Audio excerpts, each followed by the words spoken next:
First stage performance like ഞാൻ എഴുതി പാടിയ ഒരു പാട്ട് ആദ്യമായിട്ട് സ്റ്റേജിൽ പെർഫോം ചെയ്യണത് CIA നാസി വിരുദ്ധ സമരത്തിന് കൊച്ചിയിൽ വെച്ചുണ്ടായ ഒരു ഷോയ്ക്കായിരുന്നു.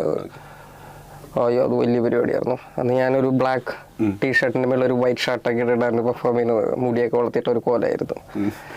അത് ഭയങ്കര പെർഫോമൻസ് ആയിരുന്നു. ഇത് ഊരാളി എന്ന് പറഞ്ഞൊരു ബാൻഡ് ഉണ്ട്, അവരവിടെ പെർഫോം ചെയ്യുന്നുണ്ടായിരുന്നു. അപ്പം ഞാൻ സമരത്തിന്റെ ഭാഗമായിട്ട് അവിടെ പോയപ്പോൾ ലൈക്ക് ഇവർക്ക് എല്ലാവർക്കും അറിയാം, ഊരാളി ബാൻഡിൽ എല്ലാവർക്കും നമ്മൾ തന്നെ അറിയാം.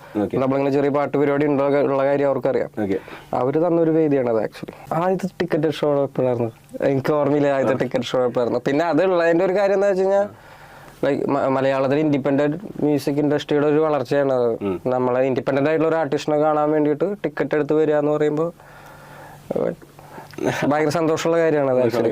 പിന്നെ ഇപ്പൊ പിന്നെ ഈ ഒച്ച ഫെസ്റ്റിവൽ മാതിരി വലിയ വലിയ ഹിപ്പ് ഹോപ്പ് ഇവന്റുകൾ മാത്രമായിട്ട് ഇതേ നടന്നു തുടങ്ങി കേരളത്തിൽ. ഭയങ്കര വളർച്ചയാണ് ഹിപ്പ് ഹോപ്പ്.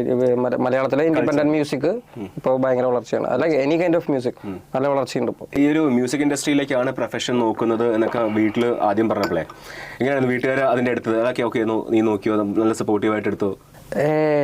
അങ്ങനത്തെ ഒരു ഫാമിലി ഒന്നുമില്ല എൻ്റെ. ഞാൻ എന്ത് ചെയ്യണത് എൻ്റെ അപ്പനൊക്കെ ഇപ്പോഴാണ് അറിയണത്. അപ്പൊ അങ്ങനത്തെ പരിപാടി ഒന്നുമില്ല. ഞാൻ കൂലിപ്പണിക്കാരൻ. അബദ റാപ്പറാണ്, അബദ ഹിപ്പ് ഹോപ്പ് ആർട്ടിസ്റ്റ്. ഓക്കെ, പ്രത്യേകിച്ച് ഒന്നുമില്ല.